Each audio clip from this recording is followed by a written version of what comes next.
اسلام نے کیا کہا ہے بھائی؟ بدگمانی مت کرو، مثبت سوچو، یہ کہا ہے نا. صحابی نے عرض کیا تھا یا رسول اللہ، ایک صحابی نے دیکھا نا آپ کی کیا نیکی ہے کہ نبی نے آپ کو دنیا میں جنت کی بشارت دی. انہوں نے کہا کچھ بھی نہیں، رات کو سب سے دل صاف کر کے سوتا ہوں. رات کو سوتا ہوں تو کیا کرتا ہوں؟ دل صاف، کہ بھائی جس نے الٹی بات کی اس کو سیدھا کر لیتا ہوں. یہی ہوتا ہے نا کہ وہ یہ جو کہہ رہا تھا یہ غلط مطلب نہیں ہے، اس کا صحیح مطلب بھی لیا جا سکتا ہے. وہ فلاں جو مجھ پہ غصہ ہوا تو اصل میں حسد کی وجہ سے نہیں، اس کے دل میں میری اصلاح کا جذبہ بہت زیادہ ہے، اس لیے وہ ایکسائٹیڈ ہو گیا. سمجھ رہے ہیں کہ نہیں سمجھ رہے ہیں؟ دل صاف کر کے سونا یہ بہت بڑی نیکی ہے.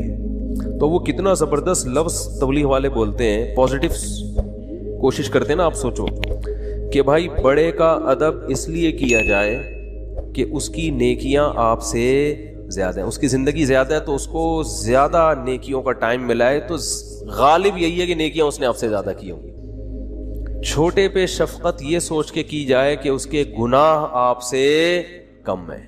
کیا ہٹو بچوں مثال ہے یا نہیں بھائی؟ وہ ہم پتہ کیا کہہ رہے ہوتے ہیں، یہ چھوٹا ہے اس کو کیا پتا، میری نمازیں بھی اس سے زیادہ، میری زکاتیں بھی اس سے زیادہ. یہ تو بھی بچہ ہے کل کا، ابھی تو اس نے کوئی قربانی دی نہیں ہے، میں نے ماں باپ کی خدمت بھی اس سے زیادہ کی. اور بڑے کے بارے میں سوچتے ہیں کہ جو بدماشیاں میں کر رہا ہوں وہ اس نے مجھ سے زیادہ ہی کی ہوں گی. ٹھیک ہے نا؟ جو برائیاں مجھ میں ہیں، اس کی عمر 10 سال بڑی ہے تو 10 سال اس کے گناہ مجھ سے زیادہ ہیں. تو عقل کے لحاظ سے تو بات ٹھیک ہے، لیکن جب یہ ٹھیک ہے تو وہ بھی تو ٹھیک ہے نا کہ نیکیاں زیادہ کی ہوں گی اس نے. تو اسلام کہتا ہے کہ دوسروں کے معاملات میں آپ نے کیا سوچنا ہے؟ پازیٹیو، اس کی نیکیوں کی طرف توجہ اور اپنی خامیوں کی طرف توجہ، کہ میری برائیاں اس کی برائیوں سے زیادہ ہیں اور اس کی نیکیاں میری نیکیوں سے زیادہ ہیں. اس کا پتہ ہے فائدہ کیا ہوتا ہے؟ انسان ٹینشن لیس ہو جاتا ہے، ورنہ چڑھتا رہتا ہے بلا وجہ نا. آدھے مسئلے تو اسی وجہ سے پیدا ہو رہے ہیں، لوگوں سے نفرت کی وجہ سے. یہ اتنا برا، یہ اتنا برا، یہ ایسا کیوں، یہ ویسا کیوں، اسی سے ٹینشن میں آ رہا ہوتا ہے. تو اپنے آپ کو اتنا نیک سمجھنے کی ضرورت ہے ہی نہیں. کہتے ہیں کہ عزت ایسی چیز ہے جس کے حصول کی کوشش جس نے کی ہے نا اس کو نہیں ملی کبھی بھی، جس نے کوشش نہیں کی اس کو بہت مل جاتی ہے. تو ایک طریقہ تو یہ بتایا گیا کہ سوچو کیا؟ پازیٹیو. دوسرا طریقہ بتایا کہ اپنے سے کمتر کو دیکھو، کہ جو آپ کو پیسے نہیں ہیں آپ کے پاس تو ان لوگوں کو دیکھو جن کے پاس اتنے بھی نہیں ہیں. ایک صاحب کا فون آیا، 5 سال سے بے روزگار ہوں، گھر میں بھی صلواتیں ہیں، باہر بھی صلواتیں ہیں، ٹینشن میں. میں نے کہا بھائی جان گھر تو ہے نا، چلو صلواتیں سننے کو مل رہی ہیں لیکن گھر والوں نے نکالا تو نہیں نا، چھت تو ہے نا. یہ جو فٹ پاتھوں پہ پڑے ہوئے ہیں نا، ان کے پاس رات گزارنے کے لیے چھت میسر. میں نے کہا گھر میں ناشتہ بھی مل رہا ہے، دوپہر کھانا بھی مل رہا ہے، صلواتیں سنانے کے بعد مل رہا ہے لیکن مل رہا ہے نا. ٹھیک ہے؟ اور صلواتیں باپ دادا کی طرف سے مل رہی ہیں نا، کوئی یہ تھوڑی کہ پڑوسی سنا رہے ہیں، وہ تو اپنے لوگ ہیں. تو اس لیے میں لوگوں سے 2 باتیں لازمی کہتا ہوں کہ ہسپتالوں میں بیماروں کو جا کے دیکھا کرو، جو خطرناک بیمار پڑے ہوئے ہیں نا، کوئی فالج میں نظر آئے گا، کوئی ڈائلسس پہ ہوگا، کوئی کیا عجیب عجیب آپ کو بیمار نظر آئیں گے. دوسرا، ایدھی سینٹر کے مردہ خانے چکر لگا لو آج اس لیے کہہ رہا ہوں کہ پھر اگلے ہفتے تک بھول جاؤ گے. یہاں سے جب بیان کے لیے جاؤ نا، بیان سے فارغ ہو کے تو ایدھی سینٹر کے مردہ خانے کو ذرا ٹچ کرتے ہوئے. قبرستان میں تو اصل میں اس لیے عبرت نہیں ہو رہی، وہ مردہ تو نیچے چلا گیا نا، نظر تو آ نہیں رہا. وہ جب آپ عیدی سینٹر کے مردہ خانوں میں جاؤ گے تو بڑے بڑے فنٹر آپ کو برف کی سیلوں پہ لیٹے ہوئے نظر آئیں گے. بڑی امیدیں تھیں، ہم یہ کریں گے، ہم یوں کریں گے، ایسا کریں گے. فی الحال بحریہ ٹاؤن میں 3 پلاٹ تو لے لیے، ایک اور ہو جائے، طارق روڈ کی 2-4 دکانیں بھی ہو جائیں، ذرا آباد علاقہ ہے، اور دوسری شادی بھی ہو جائے. مفتی صاحب کے بہت سارے ہم نے بیانات سن لیے، اور پھر ایک سر دبائے گی، دوسری پاؤں دبائے گی. ٹھیک ہے نا؟ ایک صاحب مجھے کہنے لگے میں دوسری شادی کا سوچ رہا ہوں کیونکہ میرے گھر میں بیگم جو ہے نا وہ کام کاج کرتی ہے، میری خدمت تو کپڑے وپڑے استری نہیں ہوتے، تو ایک اور آ جائے گی تو اس کا کام کیا ہو جائے گا؟ ہلکا ہو جائے گا، وہ استری کر دے گی یہ گھر کے. میں نے کہا میرا خیال ہے کوئی مریخ سے آیا ہوا آدمی ہے بھائی تو، کیونکہ زمین میں لوگ اس طرح کی باتیں، نارمل آدمی اس طرح کی باتیں نہیں کرتا. مریخ سے آیا ہوا ہوگا کہیں سے، اس کو پتہ ہی نہیں زمین میں. میں نے کہا تو کر کے تو دیکھ. کہہ رہے ایک روٹی پکائے گی، دوسری سالن پکائے گی. میں نے کہا ایک روٹی سے، جس بیلن سے روٹی پکاتی ہے نا، ایک اس بیلن سے تیرا سر دھونے گی، اور دوسری جس چمچے سے کھانا پکاتی ہے اس چمچے سے وہ چمچہ تیرے سر پہ چلائے گی. تو آپ کہتے ہو یا تو کبھی ترغیب دیتے ہو کبھی ڈراتے ہو. تو میں ترغیب دیتا ہوں مگر اس نیت سے نہیں کہ ایک پاؤں دبائے گی تو ایک کھانا پکائے، یہ نہیں ہوگا. ہو سکتا ہے دونوں کو ہوٹل سے کھلانا پڑے لا کے کہ تم چپ کر کے بیٹھ جاؤ، لڑو نہیں، خدا کا واسطہ کھانا میں پکاؤں گا. تو یہ سب چیزیں یہ سوچ کے کرنے کا کہتا ہوں میں. تو خیر، تو دو چیزیں اور بھی بہت ساری چیزیں اس میں. بنیادی چیز کیا ہے؟ بیماروں کو دیکھو، معذوروں کو دیکھو. میں ایک واقعہ سنایا میں نے پچھلے ہفتے، پتہ نہیں یاد نہیں مجھے سنایا یہاں نہیں سنایا. ابھی میں سفر تھا میرا اسلام آباد میں، تو وہاں ہمارے ایک جاننے والے ملے. انہوں نے وہاں اسلام آباد میں ایک بہت بڑے تاجر ہیں، بہت بڑے تاجر ہیں، کروڑوں روپے کا بزنس ہے ان کا واقعہ سنایا کہ جوانی میں اس آدمی کی آنکھوں کی بینائی چلی گئی. کوئی بیماری ہوئی ہے، بس ایک دم بینائی چلی. ہو جاتا ہے بعض دفعہ کوئی ایسا اٹیک ہو جاتا ہے.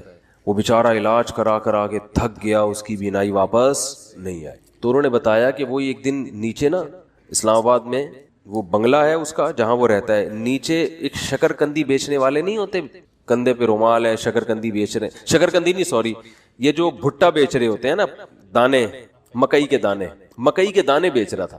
کہنے اس نے اپنے دوست سے کہا اس مکئی کے جو دانے بیچ رہا ہے نا، آواز آئی نا اس کی، تو اس کو جا کے بولو کہ یہ جب ان اسلام آباد کے بنگلوں میں گھومتا ہوگا احساس کمتری کا شکار ہوتا ہوگا کہ یار میری ایک ریڑھی، مکئی کے دانے، اور میں کیا کتنی ایک اس پہ ایک 5 روپے بچا لیتا ہوگا زیادہ سے زیادہ ہے بھائی. تو میں غریب آدمی ہوں اور یہ کتنے بڑے بڑے لوگ ہیں جن کے بڑے خوبصورت بنگلے، اور میں ایسا غریب. تو اس نے جس کی آنکھوں کی بینائی چلی گئی نا، اس نے کہا اپنے دوست سے کہ اس کو جا کے بتاؤ کہ تو اپنی آنکھیں مجھے دے دے اور میرا بنگلہ لے لے، اور یہ بھٹے کی ریڑھی کس کو پکڑا دے؟ مجھے پکڑا دے، میں اس پہ راضی ہوں. یعنی اگر یہ قدرت میں ممکن ہے، بہت مشکل ہے بات سمجھانا.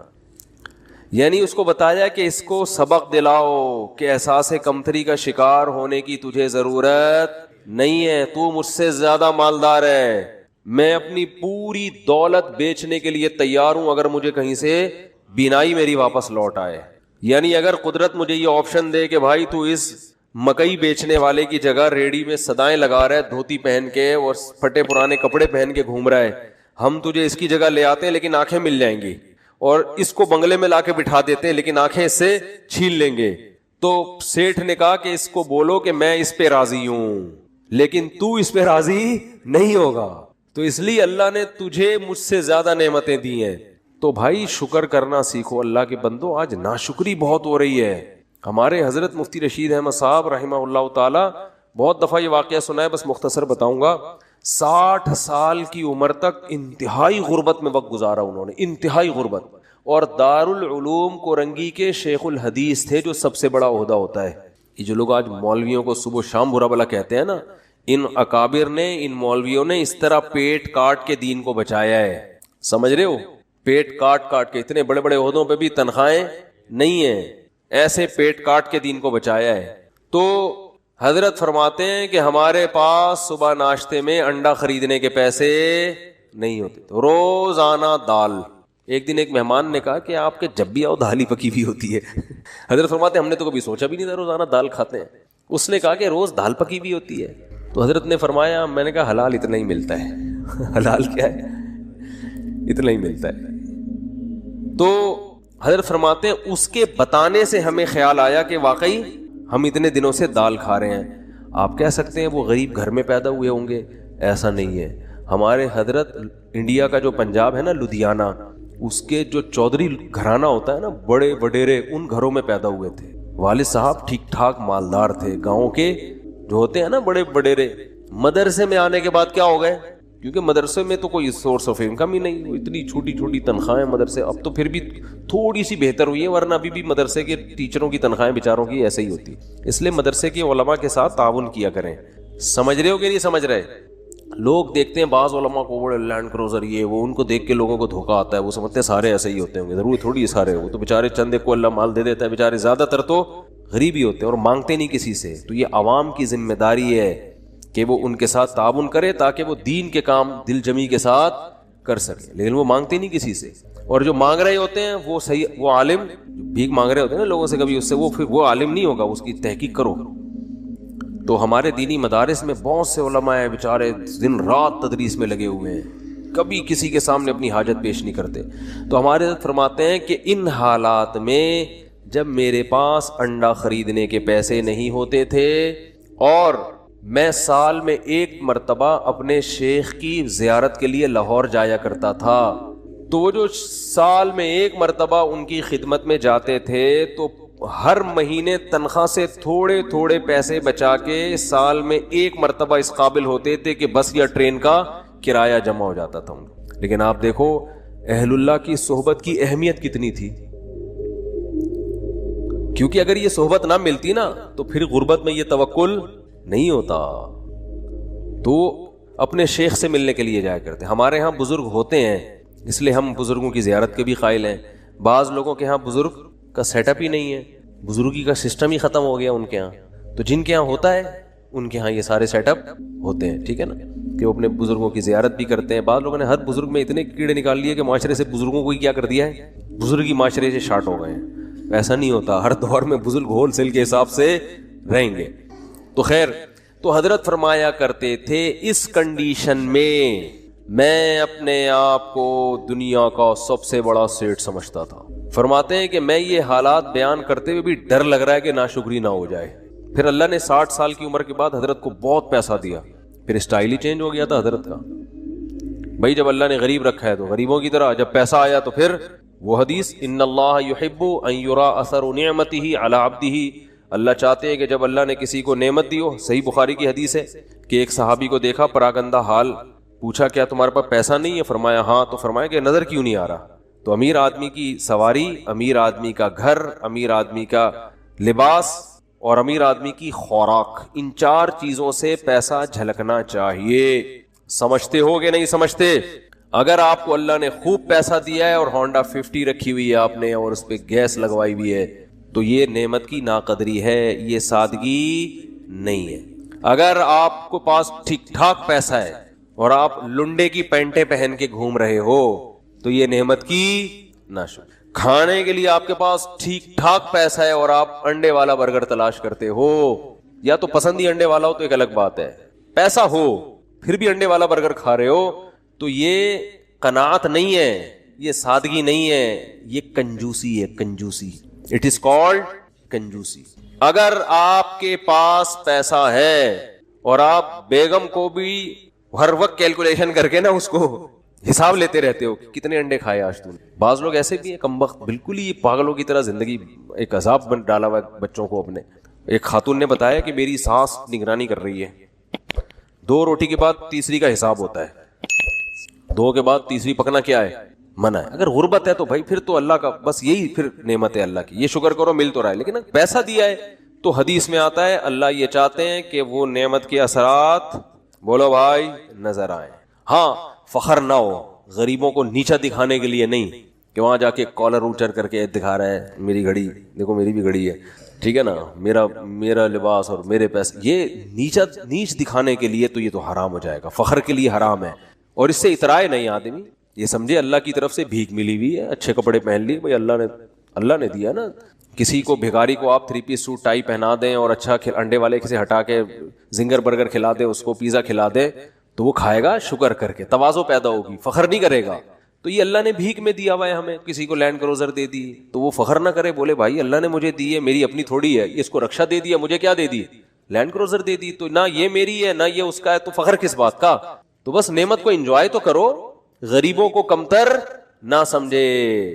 کیوں نہ سمجھے؟ ہو سکتا ہے بھائی آخرت میں یہ لینڈ کروزر میں ہو اور آپ کو رکشا بھی میسر نہ ہو, الٹا معاملہ نہ ہو رہا ہو, تو مرتے ہی سب ختم. تو آخرت ہے اصل. تو ہمارے حضرت کیا کرتے تھے غربت میں, انتہائی غربت میں, حضرت فرماتے ہیں میں یہ نہیں سمجھتا تھا کہ مجھے صبر کا ثواب حاصل کرنا ہے, نہ فرمائے تو بڑا خطرناک ہو جائے گا. جب کوئی ٹینشن میں ہوتا ہے تو ہم کہتے ہیں صبر کرو ثواب ملے گا, ایسا ہی ہوتا ہے نا.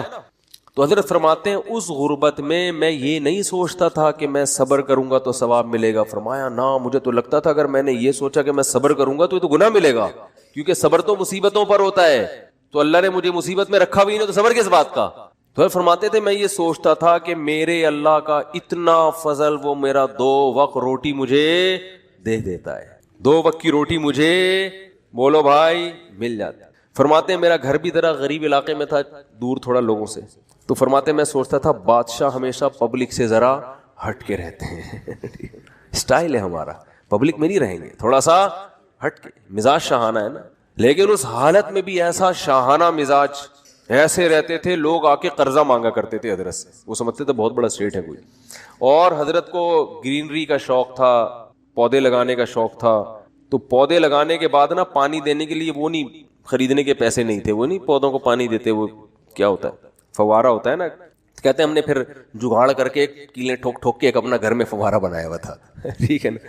تو پھر جب اللہ نے پیسہ دیا تو پھر ہٹو بچوں. پھر یہ نہیں کہ دیکھو کنجوس، there are two types of کنجوس. یہ دیر آر ٹو ٹائپ بہت جگہوں پہ میرے بیان میں آج کل آ رہا ہے، اس سے یاد رہ جاتا ہے. انگلش میں کنجوس کو کیا کہتے ہیں؟ مائزر. اردو میں کیا کہتے ہیں؟ کنجوس. اور کوئی لفظ نہیں ہے. عربی چونکہ بلیغ زبان ہے نا، تو عربی میں there are two types of کنجوسز. کنجوس لوگوں کی کتنی ٹائپس ہیں؟ دو. ایک کو بخیل کہا جاتا ہے اور ایک کو شحیح. شین حلوے والی ہے، پھر حلوے والی ہے. یہ آسانی سے سمجھ میں آتی ہے. حلوے والی ہے آسانی سے سمجھ میں آ جاتی ہے نا. ہاں بولتا تو سمجھ میں نہیں آ رہا ہوتا. اس کو کہتے ہیں شحیح. بخیل کہتے ہیں اپنی دولت پہ سانپ بن کے بیٹھ گیا، لوگوں پہ بالکل بھی خرچ نہیں کرتا، بخودی میں لگا رہتا ہے. کنجوس شحیح یعنی شح کہتے ہیں کم بخت اپنے اوپر بھی خرچ نہ کر رہا ہو. ہے بھائی. ایک تو ہوتا ہے نا پبلک کے لیے سخی نہیں ہے، سارا بچا بچا کے خود ہی کھاتا رہتا ہے. جیسے وہ ایک کنجوس باپ تھا. یہ قصے جو پہلے سے بیان سن رہے انہوں نے بہت دفعہ سن لیے ہوں گے، نئے نئے لوگ آتے ہیں تو سنانے میں کوئی حرج نہیں ہے. عرب میں نا باپ دادا کی شاعری پہ فخر کا رواج بہت زیادہ تھا. باپ دادا کی شاعری پہ فخر کہ میرے ابا ایسے، وہ کہتے ہیں میرے ابا ایسے. تو ایک شاعر نے اپنے باپ کی سخاوت شاعری میں بیان کی اور مقابلہ جیت گیا کہ میرے ابا ایسے سخی، میرے ابا ایسے سخی، کبھی دسترخوان نہیں لپیٹا گیا ان کا، اور دیگ ہمیشہ چولہوں پہ جلتی رہتی تھی، اور لوگوں کا تانتا ایسی شاعری کی ہے کہ مقابلہ جیت گیا. بھائی ایک دن ایک بندہ اس کے گھر میں ملنے کے لیے آیا تو دیکھا کہ اس کا جو ابا ہے نا، جس کی سخاوت بیان کر کے یہ مقابلہ جیتا تھا، اس ابا کو دیکھا کہ بکری کے تھن سے منہ لگا کے دودھ پی رہا ہے.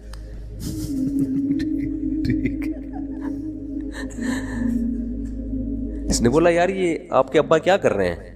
اس نے کہا اصل میں ابا میرے جو ہے نا، یہ جب گلاس میں دودھ نکالیں گے تو دھار کی آواز سن کے بچے آ جائیں گے دودھ مانگنے. اپنے ہی بچے ابا کے، دوسرے بھائی ہیں ان کے.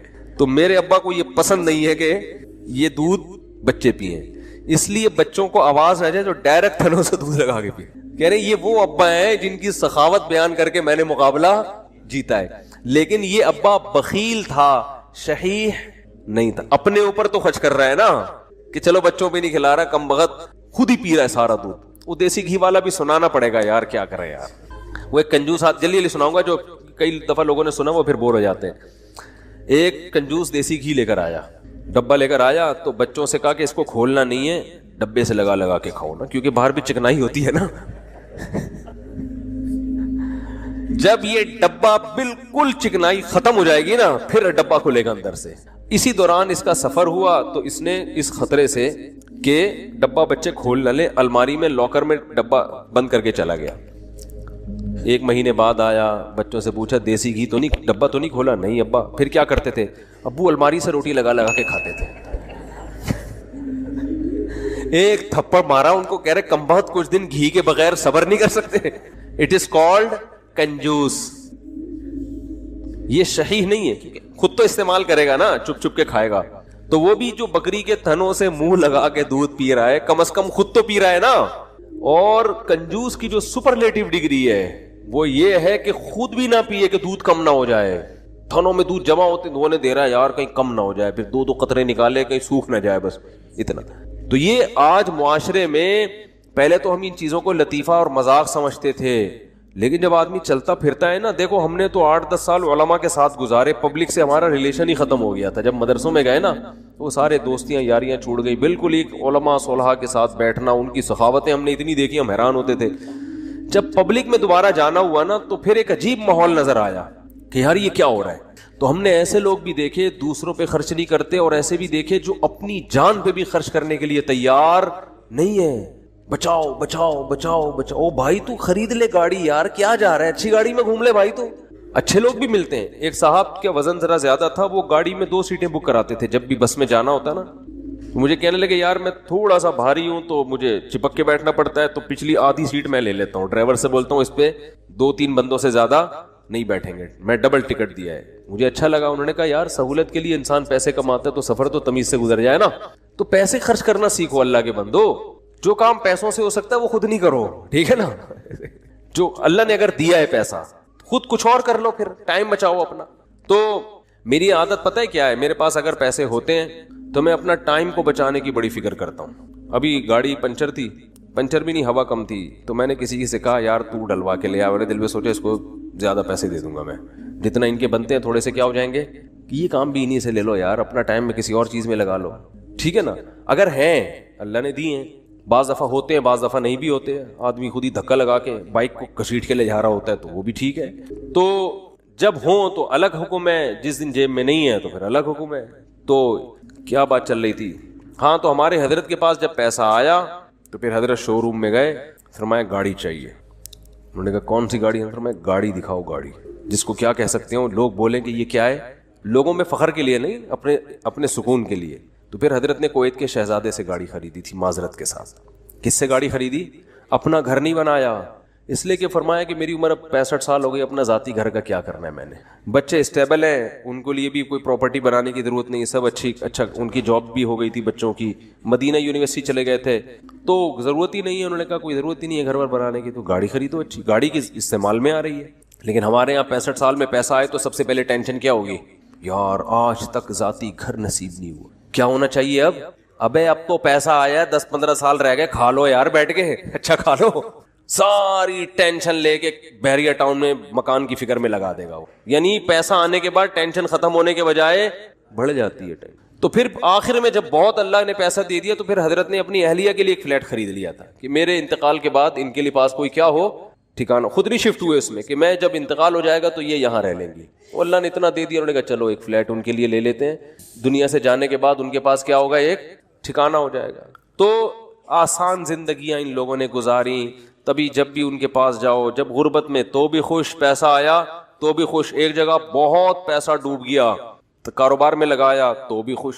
اتنی سی کہتے ہیں نا پیشانی پہ کوئی لکیر آ جائے نا کہ اتنا. اور اس دور میں جن لوگوں نے اس کاروبار میں پیسہ لگایا تھا ان میں بہت سے ہارٹ اٹیک سے مر گئے تھے.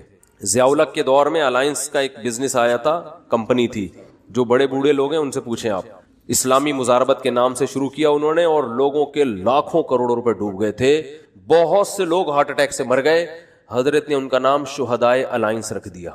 فرمایا یہ اچھی شہادت نہیں ہے. اللہ پوچھے گا کیوں جان دی, اے اللہ اس پیسے کے پیچھے ٹینشن بہت. تو اللہ کہے گا کم بخت مسافر خانہ تھا, 2 روٹی صبح تجھے ملتی تھی, 2 روٹی. اور ان کو تو مالداروں کو تو جن کے پیسے اتنے ڈوب رہے ہیں تو اور زیادہ لگژری لائف اسٹائل ہوتا ہے, تو زیادہ سے زیادہ گھر بک جائے گا تو کرائے پہ رہ لے.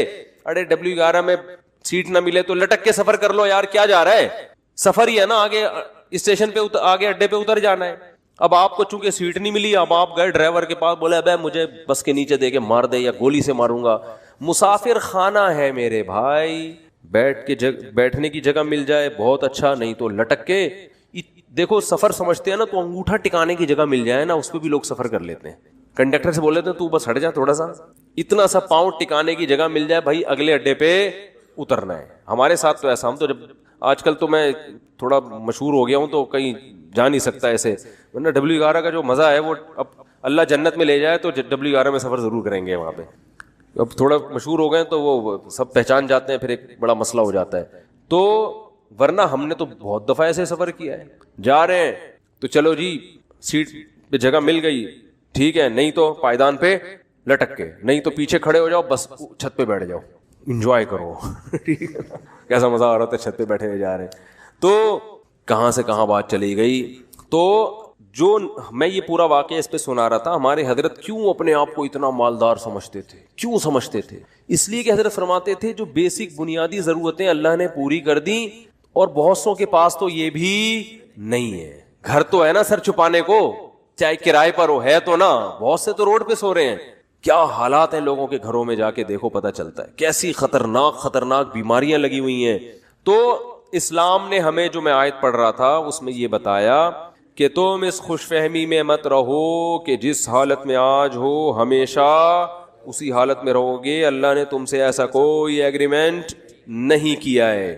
تو اب کرنا کیا ہے, عمل کو فوکس کرنا ہے, عمل. تو اللہ تعالیٰ نے قرآن میں کیا فرمایا کہ کسی کتاب میں نہیں لکھا. ہاں تو اب مسئلہ یہ ہے کہ جس خوشی میں انسان ہوتا ہے اس میں اللہ کو بھول جاتا ہے وہ. تو اسی خوشی میں اللہ کو یاد رکھنا ہے. اس کا فائدہ یہ ہوگا کہ جب کوئی ٹینشن کا معاملہ آئے گا تو پھر اللہ آپ کو یاد رکھے گا. کیسے یاد رکھے گا؟ یا تو وہ ٹینشن دور کر دے گا, یا اس ٹینشن میں اللہ آپ کو صبر کی توفیق دے گا, حوصلہ دے دے گا اللہ آپ کو. خودکشی کے خیالات نہیں آئیں گے آپ کے دل میں. پیغمبروں کی سیرت اٹھا کے دیکھیں کیسے کیسے غموں میں زندگی گزری, مگر ان غموں میں بھی انہوں نے ڈپریشن کی گولیاں بولو نہیں کھائی ہیں. ہمیشہ ان کی زبان سے اچھے الفاظ نکل رہے ہیں. اعلم من اللہ ما لا تعلمون, میں اللہ کے بارے میں وہ کچھ جانتا ہوں جو تم نہیں جانتے. یعقوب علیہ السلام کہہ رہے ہیں. ایوب علیہ السلام نے بیماری میں ایسا صبر کر کے دکھایا. اللہ فرماتے ہیں نعم العبد, کیا خوب بندہ تھا, کیا کتنے خوش قسمت کہ اللہ آخری کتاب میں آیتیں نازل کر رہا ہے کہ ایوب کیا خوب بندہ تھا, کیا خوب بندہ تھا. دیکھو ایوب علیہ السلام بیماریوں میں, اگر بیماریوں میں زندگی نہ گزری ہوتی تو اتنے خوبصورت الفاظ ان کے لیے آخری کتاب میں نازل ہوتے. فرض کر لو صحت میں زندگی گزر گئی ہوتی تو گزر تو گئی نا, ختم. اب بیماری میں گزری ہو یا صحت میں, جو چیز جو پاسٹ بن گیا وہ اچھا ہو برا ہو, اب اس سے انسان کو کوئی سروکار نہیں ہوتا. جو گزر گئی ختم. تو صحت میں زندگی گزرتی اتنا انعام نہ ملتا. اللہ فرماتے ہیں نعم العبد, کیا خوب بندہ تھا. اور اللہ نے ایوب علیہ السلام کی زوجہ کی بھی تعریف کی بہت زیادہ. ایوب علیہ السلام جب بہت شدید بیمار تھے نا, تو عام طور پر کیا ہوتا ہے, بیگم صاحبہ خدمت کرتی ہے, میرے میاں کیا ہو گئے, بیمار ہو گئے, کوئی بات نہیں, 1 دن خدمت 2 دن خدمت, اس کے بعد کہے گی بھائی جان چھڑاؤ, میری کیا ہو گئی ہے, بولو نا شادی ہو گئی ہے. آج کل مارکیٹ میں جو میرا بیان خواتین سن رہی ہیں ان کے علاوہ کی بات کر رہا ہوں, ان کے ساتھ یہی مسئلہ ہو رہا ہے کہ میاں بے روزگار ہو گیا, بیمار ہو گیا, تو اب بھائی جب شریک حیات کا مطلب کیا ہوتا ہے, زندگی بھر آپ کے ساتھ شریک. نکاح میں اور زنا میں تو یہی فرق ہے نا بنیادی. شریک حیات کا مطلب یہ ہے کہ آپ خوشی اور غم میں آپ کے ساتھ, آپ بھی اس کے ساتھ. دیکھو شادی سے پہلے کوئی فالٹ سامنے آ گیا, نہیں کرو شادی, آپ کو اختیار ہے. جو فالٹ شادی کے بعد پیدا ہو رہا ہے وہ تو پھر آپ کی قسمت ہے نا. ارے عورت کی شادی ہوئی میاں سے, اگلے دن ایکسیڈنٹ ہوا, لنگڑا ہو گیا, تو اب ہو گیا, وہ قسمت ہے, برداشت کرو, کیا کیا رہے, ٹھیک ہے نا. یار سمجھ میں نہیں آ رہی بات. دیکھو ایک آدمی نے نکاح کا پیغام بھیجا, پہلے سے پاؤں سے معذور تھا, تو عورت لڑکی والوں نے اس بیس پہ ریجیکٹ کر دیا. ان کا حق ہے, کر سکتے ہیں, لیکن بالکل صحیح فٹ فاٹ رخصتی بھی ہو گئی. اگلے دن خوشی میں بائک میلیاں لگاتا ہوا جا رہا ہے کہ میری شادی ہو گئی اور رخصتی بھی ہو گئی. ہو سکتا ہے گرے, ٹانگ کی ہڈی ٹوٹ گئی. اب یہ تھوڑی کہ عورت کھلا لے کے بھاگ جائے کہ میری تو لنگڑے سے شادی ہوئی ہے. شادی ہو کے لنگڑا ہوا ہے, لنگڑے سے شادی نہیں ہوئی. سر آپ کی شادی ہوئی, پہلے سے پتا چلا بیگم کے ساتھ یہ مسائل ہیں, نہ کرو شادی بھیا. آپ کس نے کہا ہے, صحیح تھی, نکاح کے بعد بیماری ہو گئی, ٹھیک ہے نا, کوئی مسئلہ کھڑا ہو گیا, تو اب عزت دار آدمی اس بیس پہ ڈیورس نہیں دیتا, بلکہ دعائیں کراتا ہے. مولوی صاحب میری زوجہ کے لیے دعا کریں, اللہ صحت عطا فرمائے. اولاد نہیں ہو رہی, دعا کریں اللہ صحت عطا فرمائے, ٹھیک ہے نا. زبان میں لکنت پیدا ہو گئی ہے, دعا کریں اللہ. تو میں تو ان کو کہتا ہوں اگر لکنت پیدا ہو گئی ہے تو بڑا فائدہ ہے تمہارا, کیونکہ جتنی دیر میں وہ برا بلا کہے گی نا, اتنی دیر میں آپ کام نمٹا کے آ جاؤ سارے, ٹھیک ہے. وہ ابھی اسٹارٹ لے گی آپ کو سمجھانا, اتنی دیر میں آپ کیا کرو, ذہن تیار کر کے آ جاؤ کہ یہ الٹا سیدھا بولنے والی ہے, تو برداشت کرنا ہے. تو وہ اچھا اس پہ بھی 1-2-3 چٹکلے, لیکن وہ زیادہ ہو جائیں گے. تو اب مسئلہ یہ ہے کہ عزت دار آدمی کیا کرے گا, اس کو اپنی قسمت سمجھ کے برداشت. ہاں اختیاری فالٹ ہے تو ایک الگ بات ہے نا, قدرتی فالٹ نہیں ہوا بلکہ اپنے اختیار سے کچھ غلط کر رہی ہو تو ایک الگ بات ہے. بھئی یہ تو قدرت کی طرف سے, اس کی ٹانگ ٹوٹ گئی, اس کو لکوا ہو گیا, اس کو فالج ہو گیا. تو آج تک یہی ہوتا آ رہا ہے, ہم نے دیکھا ہے بیوی کو فالج ہو گیا تو مرد اب اس کو رکھ رہا ہے, بھئی اس کی خدمت کر رہا ہے, علاج کر رہا ہے, لوگوں سے دعا کروا رہا ہے, یار میری بیگم کے لیے دعا کرو. ایسے موقع پہ عزت دار آدمی طلاق نہیں دیتا, وہ کہتا ہے بھائی اب برداشت کرو یار, میری قسمت ہے. تو عورت بھی برداشت کرتی تھی پہلے زمانے میں, آدمی بھی برداشت کرتا تھا. اب دونوں نے برداشت کرنا چھوڑ دیا ہے. کیوں؟ دنیا ہی کو اصل بنا لیا ہے. سارے مزے کہاں اڑانے ہیں؟ دنیا میں. اب دنیا کو ہی اصل بنا لیا ہے تو اب بس ہر چیز کیا ہونی چاہیے؟ پرفیکٹ, ایک دم موقع کی رپورٹ ہونی چاہیے ہر معاملے میں. تو یہ تو بھائی گوروں کا نظریہ ہے, یہ مسلمان کا نہیں ہے. تو میں ایوب علیہ السلام کا بتا رہا تھا کہ وہ شدید بیماری میں, وہ بیماری کیا تھی اس کا تفسیر میں کوئی ذکر نہیں ملتا نہ حدیث میں, بس کوئی بہت سخت بیماری تھی جس میں بہت طویل عرصے مبتلا رہے ہیں. تو اللہ نے ان کی زوجہ کا بھی خیال کیا. ان کی زوجہ نے اپنے میاں کی کئی سال خدمت کی ہے. تو اب کیا ہوا کہ ایک دن خدمت میں تھوڑی سی کوتاہی ہوئی تو حضرت ایوب علیہ السلام کو غصہ آ گیا, اور انہوں نے کہا کہ میں اگر ٹھیک ہو گیا نا میں تجھے 100 ڈنڈے ماروں گا. صحیح ہے نا, کیونکہ بیمار آدمی چڑچڑا ہو جاتا ہے نا, تھوڑا سا اس میں برداشت کم ہو جاتی ہے. اب بیچاری بیوی اتنی خدمت کر رہی ہے لیکن تھوڑی سی کوتاہی ہوئی تو ان کو غصہ آ گیا. انہوں نے کہا کہ اللہ کی قسم میں ٹھیک ہو گیا تو 100 ڈنڈے ماروں گا. تو اللہ نے ٹھیک کر دیا. اب پیغمبر پریشان کہ اتنی نیک بیوی جس نے اتنی خدمت کی, وہ کہ اس کو 100 ڈنڈے ماروں گا, تو بولے کہ ٹھیک نہ ہوتے تو ہی اچھا تھا بھائی. ٹھیک ہے. تو قرآن کے الفاظ دیکھو, خذ بیدک ضغثا فاضرب به ولا تحنس. اے پیغمبر آپ قسم بھی نہیں توڑ سکتے, آپ تو پیغمبر ہیں, اور بیوی اتنی نیک ہے اس کو مارنے کی اجازت نہیں ہے, اس کو آپ نے 100 ڈنڈے نہیں مارنے. اب قسم پوری کرنے کے لیے ایک جھاڑو لیں جس میں 100 تنکے وہ ایک ہی دفعہ لگا دیں بس. ویسے تو ایک یوں کر کے بھی لگانا بھی وہ ہے, لیکن جب بیوی کو پتا چلے گا اللہ نے میرے لیے میرے میاں کو یہ ہیلا بتایا ہے تو یہ جھاڑو لگانا یہ عزت دی جا رہی ہے. یہ کس کی طرف سے ہیلا بتایا جا رہا ہے؟ بولو بھائی, اللہ کی طرف سے. آج بہت سے لوگ کہتے ہیں قرآن و حدیث میں ہیلے بالکل بھی نہیں ہے, مولوی نے. بھائی ہیلوں کی بھی 2 قسمیں ہوتی ہیں, ایک جائز ہیلے اور ایک ناجائز ہیلے. ایک صاحب ٹی وی میں آ رہے تھے رمضان میں, وہ کہہ رہے تھے مولویوں نے ہیلے ویلے بہت نکالے ہوئے ہیں, ہر چیز کے ادھر سے ہیلا ادھر سے ہیلا, اور یہ سب بنی اسرائیل نے بھی ہیلے کر کے مچھلیاں پکڑی ہیں. تو میں نے کہا یار میں ان کے سامنے بیٹھا ہوتا تو میں کہتا آپ کو بنی اسرائیل کے ہیلے تو ذہن میں آ رہے ہیں جو اللہ نے خود ایوب علیہ السلام کو ہیلے بتائے. اس لیے دین فقہا سے سیکھو. یہ جو نئے نئے فنٹر بن رہے ہیں نا آج کل, ان سے دین نہ سیکھو. یہ ایک طرف کی دلیل جانتے ہیں, دوسرا ان کو پتہ ہی نہیں ہوتا. سود سے بچنے کے ہیلے نکالے ہوئے, تو سود سے بچنے کے ہیلے تو عین مطلوب ہیں. ایسا ہیلا جس سے سود سے بچ جاؤ, یہ تو شریعت چاہتی ہے. یہ وہ ہیلا تھوڑی ہے جو بنی اسرائیل نے کیا تھا مچھلیاں پکڑنے کے لیے. تو ہیلے there are 2 types of ہیلے. ایک ہیلا جو حرام سے بچاتا ہے, ایک ہیلا جو حرام میں ڈالتا ہے آپ کو. دونوں میں فرق ہے. سود سے بچنے کے لیے جو ہیلے کیے جاتے ہیں وہ سود سے بچنے کے لیے جاتے ہیں, چونکہ سود حرام ہے تو سود سے بچنے کے لیے کا مطلب حرام سے بچنے کے لیے. اور ایک ہیلا وہ ہوتا ہے جو حرام میں آپ کو مبتلا کر دیتا ہے. تو بیوی کو مارنا کوئی اچھا کام تو نہیں ہے نا اسلام میں. تو اللہ نے نیک بیوی کو بچانے کے لیے ان کو ہیلا بتا دیا کہ بھئی ایک جھاڑو میں 100 تنکے لو, ایک ہی دفعہ میں لگا دو تو گویا 100 کوڑے لگ گئے. تو قسم بھی پوری ہو گئی, بیوی بچ گئی. تو یہ اللہ نے حضرت ایوب علیہ السلام کی وائف کو, ان کی زوجہ کو, ان کی اہلیہ کو اتنا پروٹوکول کیوں دیا کہ قرآن میں ان کا تذکرہ بھی کر دیا. یہ شوہر کی خدمت کی وجہ سے, شوہر کے ساتھ وفا کی وجہ سے. یاد رکھو آج عورتیں اپنے شوہر کی طرف سے جن آزمائشوں میں ہیں, جو قدرتی آزمائشیں, جو قدرت کی طرف, بے روزگاری اللہ کی طرف سے ہو جاتی ہے نا. بھائی میاں کا روزگار چھوٹ گیا, یہ تو اللہ ہے جس کو چاہتا ہے رزق کشادہ دیتا ہے, جس کی چاہتا ہے روزی بند کر دیتا ہے. وہ بیچارہ اپنی طرف سے محنت کر رہے ہیں لیکن بے روزگار ہو گیا, نئی کاروبار حرکت میں آ رہا, تو یہ اللہ کی طرف سے ہے. خود سے نالائق ہو تو ایک الگ بات ہے. اللہ کی طرف سے جو آزمائشیں میاں پہ آئیں تو عورت کو چاہیے ان آزمائشوں میں اس کا ساتھ دے, اسے ذہنی ٹارچر نہ کرے. کیونکہ بے روزگاری کی بیماری اتنی, بے روزگاری کا عیب اتنا بڑا نہیں ہے جتنا اس بیماری کا عیب ہے جس میں ایوب علیہ السلام مبتلا ہوئے تھے, کیونکہ اس میں تو کمانا ممکن ہی نہیں تھا.